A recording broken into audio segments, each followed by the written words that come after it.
Thank you very much, and thank you to the press for accepting our invitation to be here today.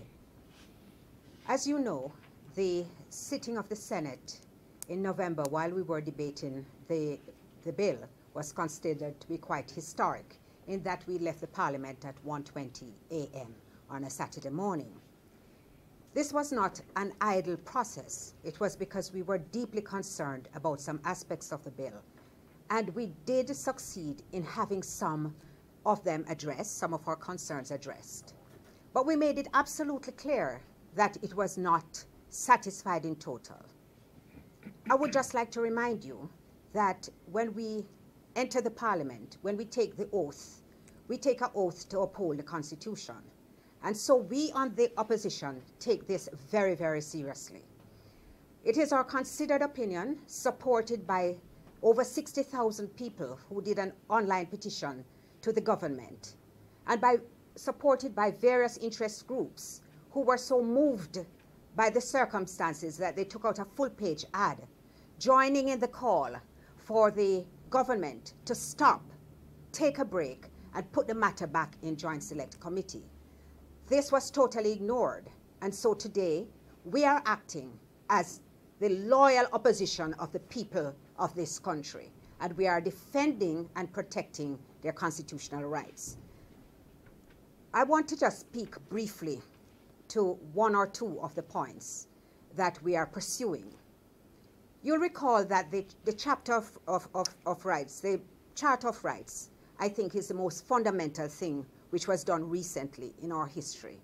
And the NIDS Act follows on, because both of them affect every person who lives in Jamaica, every citizen of Jamaica. That Charter of Rights guarantees you your right to a passport. Just to give you an example. So that you can go, you can apply for your passport, you know the data you will have to fill out.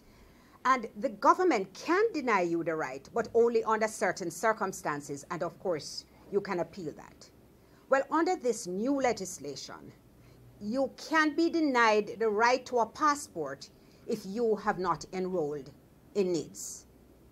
So it's not automatic that you as a citizen can have a passport anymore. You have to first have your NIDS. And I will remind you about the scheme of NIDS. You first, when you're born, you get a NIN, which is a number. By the time you're 6 years old, you're required to get a NIDS. That is, if you have a daughter or a son who is 6 years old, you have to get a NIDS. They have to have a card to present. If you do not have a card, under Section 20 of the legislation, you have committed an offense. You are required under law to enroll. Once you are a citizen of Jamaica, that means that it applies to people who live here, people who live overseas but retain their citizenship, and once you're ordinarily resident. And what does that mean? It means that if you live in Jamaica for over 6 months, even if you have a work permit, under all those circumstances, you are required to have a NIDS. So I want to go on now to the consequences of failure to do so. Under Section 41 of the Act, you have to present your NIDS in order to access government services. This is required, it's mandatory.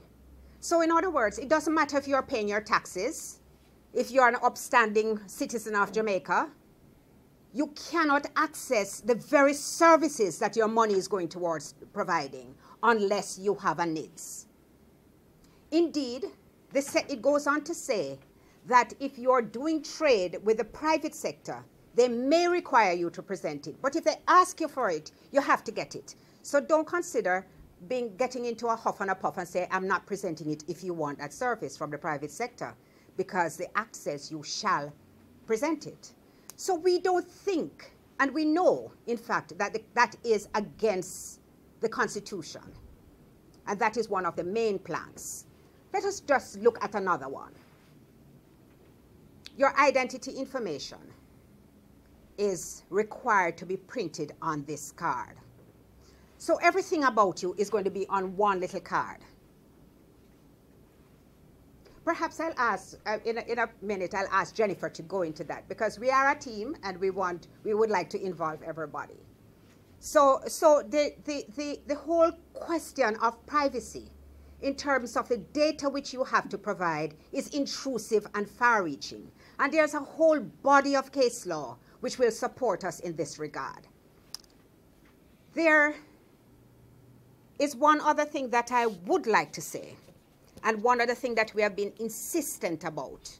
Our Data Protection Act, and the General Secretary of the party is intimately familiar with it, and perhaps will want to comment on it, is in Joint Select Committee. In fact, 2 of us here are on that Joint Select Committee. And so we don't know at this time really how your data will be protected. The data is very extensive. It requires your name, your address, of course that's standard. We're not quarreling with that. But it also requires information such as the date you were divorced, if you were divorced, which, you know, I can't figure out how relevant that is. And I don't have the regulations yet to be able to consult with the regulations to see why perhaps and how perhaps that becomes relevant. It requires your biometric data. That is your iris scan, your fingerprints, your vein pattern, and in certain circumstances, it even goes further to require your toe print or your palm print. So I have just given you a few examples of how it is that we feel that it impacts on the constitutional rights of the people of this country. And I'm going to ask Jennifer to just speak a little bit about Section 27.